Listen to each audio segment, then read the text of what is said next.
আল্লাহ রাব্বুল আলামিনের কাছে সবচাইতে প্রিয় স্থানের নাম কি বলেন? মসজিদ। সবাই জানি না আমরা? আলহামদুলিল্লাহ। এবং সবচাইতে নিকৃষ্টতম স্থানের নাম বাজার। আমরা জানি সবাই।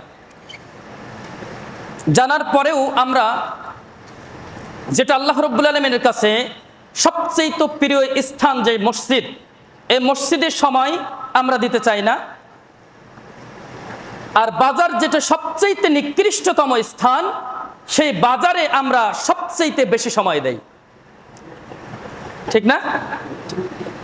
আমরা সেটাই দেখতে পাচ্ছি। মানে মসজিদে এসে সালাত আদায় করবে, সালাম ফেরানোর সাথে সাথে কতকগুলি মানুষ উঠে দৌড় দিতে পারলে বাসে, অথচ যখনই সালাম ফেরানো শেষ হয়ে যাবে, সালাম ফেরানো শেষ, তারপরে কি করতে হয়?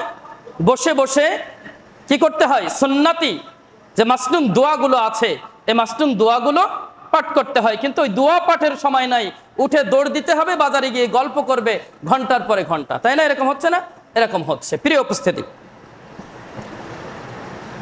বলছিলাম যে আল্লাহর কাছে সবচাইতে প্রিয় স্থানের নাম হচ্ছে মসজিদ। সুতরাং সেখানে কেবল তারই ইবাদত করতে হবে, তারই জিকির আজগার তাসবিহ তাহলিল করতে হবে। অন্য কারোর উদ্দেশ্যে কাউকে ডাকা যাবে না বা খামোখা গল্প করা যাবে না। এবং যেই সময়টা সালাতের জন্য নির্ধারণ করা আছে, এই সময়ের ভিতরে ঘুমও পড়া যাবে না। অনেকে আছে শুধু ঘুমাতেই থাকে, আর অনেকে আছে শুধু গল্প করতেই থাকে, আছে না এরকম? কেউ গল্প করে আর কেউ কি করে? ঘুমায়। অথচ আল্লাহর ঘর প্রিয় মসজিদে কেবল আল্লাহর নাম স্মরণ করার জন্যে, সেই উদ্দেশ্যেই ইবাদতের জন্যই, তার ইবাদতের জন্যই আমাদেরকে আসতে হবে। আল্লাহ রাব্বুল আলামিন বলেন সূরা জিন 18 নম্বর আয়াত, আল্লাহ রাব্বুল আলামিন বলেন ওয়া আন্নাল মাসাজিদাল্লাহি ফালা তাদউ মা'আল্লাহি আহাদান।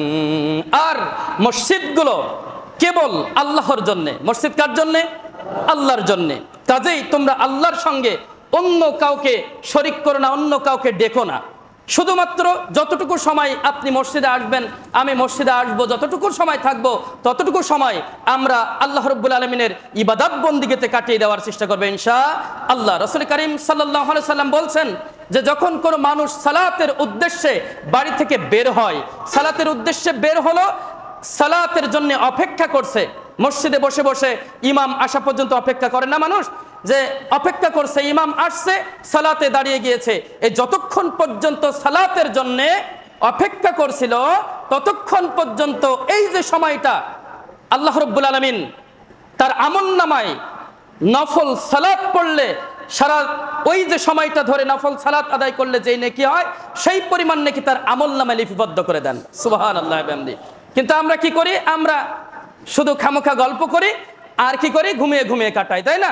আপনি বসে আছেন, সালাতের জন্য অপেক্ষা করছেন, জামাতের জন্য, আপনি পড়তে থাকেন সুবহানাল্লাহ, আলহামদুলিল্লাহ, আল্লাহু আকবার, লা ইলাহা ইল্লাল্লাহ। এভাবে করে আপনি কি করবেন? এভাবে করে আপনি পড়তে থাকবেন, যা জানেন দোয়া, যা কিছু জানেন আপনি পড়তে থাকবেন ইনশাআল্লাহ।